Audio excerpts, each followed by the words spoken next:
So, I want to thank Matthew for inviting me to come speak. I can add to my list of events where I'm the youngest speaker.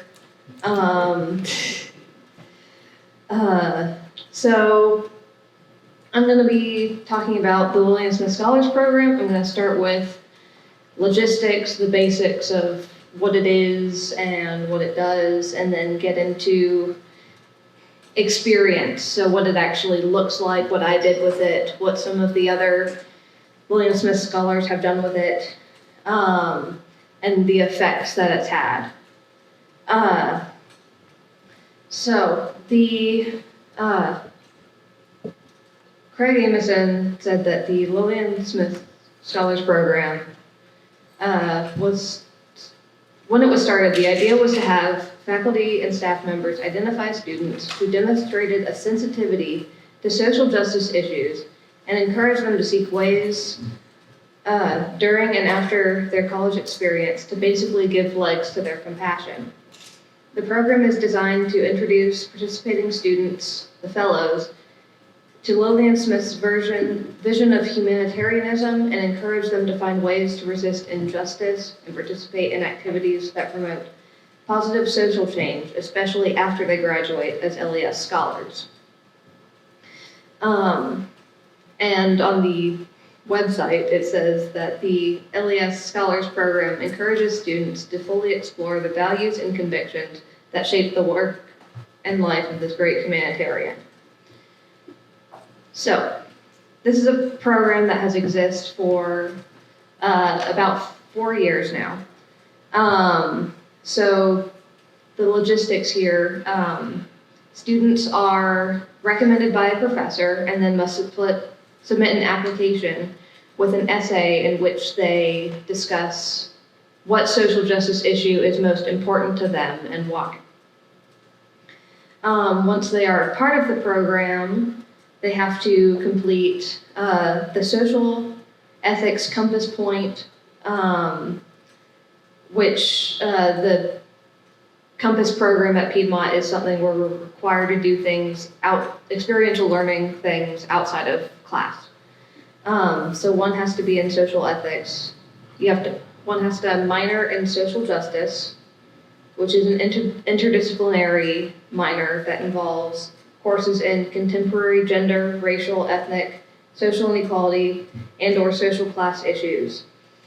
Courses in government institutions and working with socially disadvantaged, and an internship with a social service organization. Students also have to complete 10 portfolio activities that are pre-approved. Things like conferences, volunteer work, internships, mission work, things like that. And at the end of the program, before the student graduates, they have to write a manifesto and maintain a 3.5 GPA. So, all of that sort of tries to build towards the legacy of Lillian Smith, the interest in social justice, the experiential learning, the different things outside of the classroom. So, at the end of my freshman year of college at Piedmont, towards the end of it, one of my professors, who I worked in the office, she was the campus minister at the time, came up to me and asked if I would be interested in being the first student for the Lillian Smith Scholars Program. She told me what it would entail, and we had had conversations in the past about my interest in community service and social justice, and the different things that I did in high school that exercise those interests. And it sounded great. It came with scholarship money, and I said, of course, I would love to do this. Who's Lillian Smith? And that has led me on a whirlwind journey to here. So at the time, I was an education major. I wanted to be a high school English teacher. So I wrote about education as my social justice issue for my application essay that I wanted to discuss. And how it's sort of the basis for a lot of different issues. If people were more educated, if people were educated more equally, then a lot of problems would be solved. And I still believe that education is important, even though I ended up changing my majors to English. So a lot of different things I had to do to stay with it, beyond just doing well in my classes and maintaining the GPA. For the Compass Point, I ended up so I continued working in the campus minister's office all 4 years.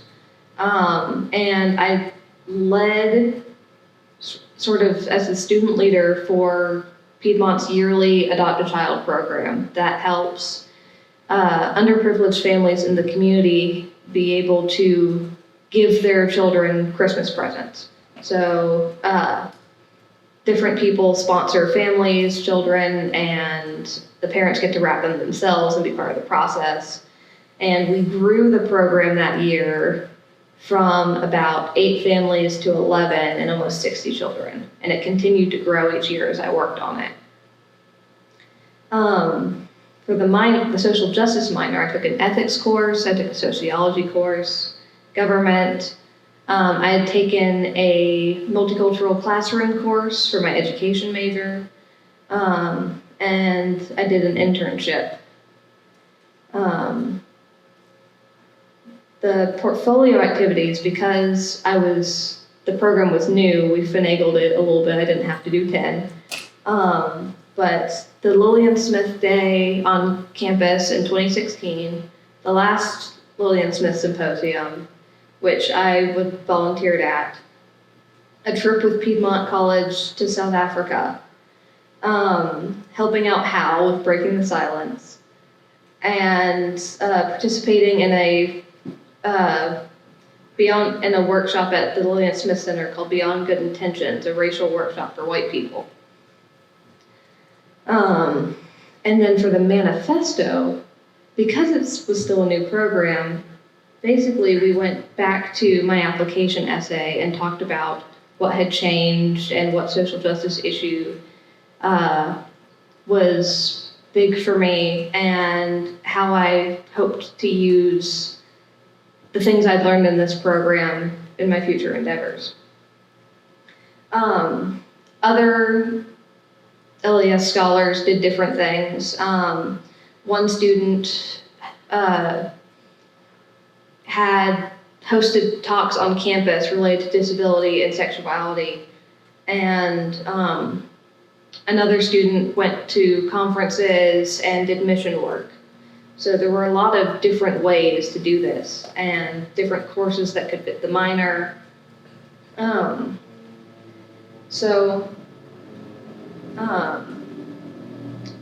lost where I was on my notes. So some of the things that I did had a huge experience on me, some more than others.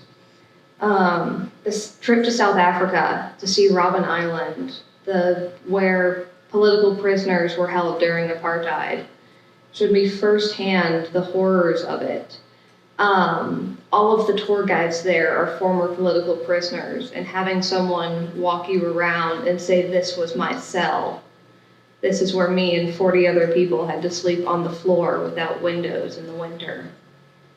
It's just made it very real for me, especially since apartheid was based on Jim Crow.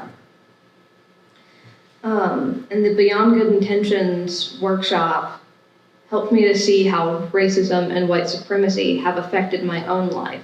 In my sociology classes, I got really good at seeing the large-scale issues of racism, and it was much harder for me to realize my own complicity in white supremacy and how racism affected me.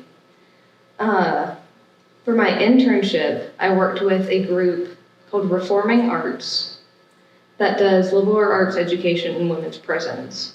And every week for a semester, I got to go into the prison and work with them in a theater class. And that experience was incredible and really cemented the problems of mass incarceration for me. I knew it was an issue. I had seen the Ava DuVernay's 13th, but seeing it firsthand and getting these experiential learning really had an effect on me. And I'm hoping to continue working with Reforming Arts, especially now that they have a partnership with Georgia State.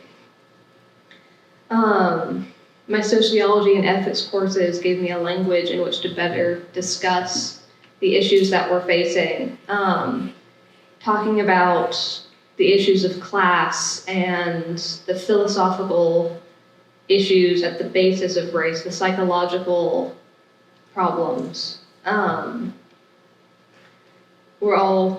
All of this showed me more about the world and the society that we live in and the pathology of racism and white supremacy. But most of all, this program has brought me to Lillian Smith. And in her, I found a voice that I didn't have growing up. I was always wanting to, read someone that wasn't just a dead white man, that spoke to the South and that I could relate with. Similar to the story of Alice Walker going to Professor and saying, did anyone like me right? And finding Zora Neale Hurston. So it has influenced my academic career immensely. I wrote my senior thesis, my capstone, on Lillian Smith, the paper that is going to be published in Tanya's editing critical essays. I've presented at conferences on her work, and continuing in my master's degree, I definitely want to keep working on her works. And just going into that, I wasn't sure when I changed my major to English what I was going to do, if I was going to go get a master's, PhD, if I wanted to be a professor. I'm still not sure about all that, but I know the effect that Lillian Smith and her work has on me. And I know that that feels right and is something that I need to keep chasing. So getting to do all of this has been incredible. Getting to go up to this Lillian Smith Center and be part of that, and getting to read her work while there, just in the place where she wrote. This has all been, it was an incredible experience to have as an undergraduate, to be able to do all these different things and to work through Lillian Smith and trying to get towards what she was working on in her life. So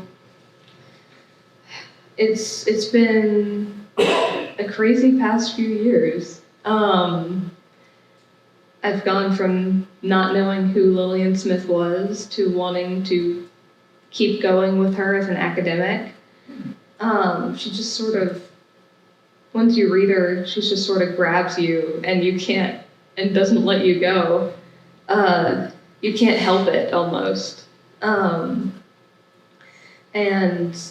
it was great having Craig Amison as a mentor and having folks on campus, professors and students, support me through this. It was just a really great program, and I know that the other Lillian Smith scholars have also really enjoyed it. One of them graduated with me in May, making us the first two. And I know she's continuing to do social justice work. And but as Craig once mentioned to me, none of them really took to Lillian Smith herself like I did. So That's about all I have. I thought, I mean, I could stand up here all day and talk about Lillian Smith, but, yeah.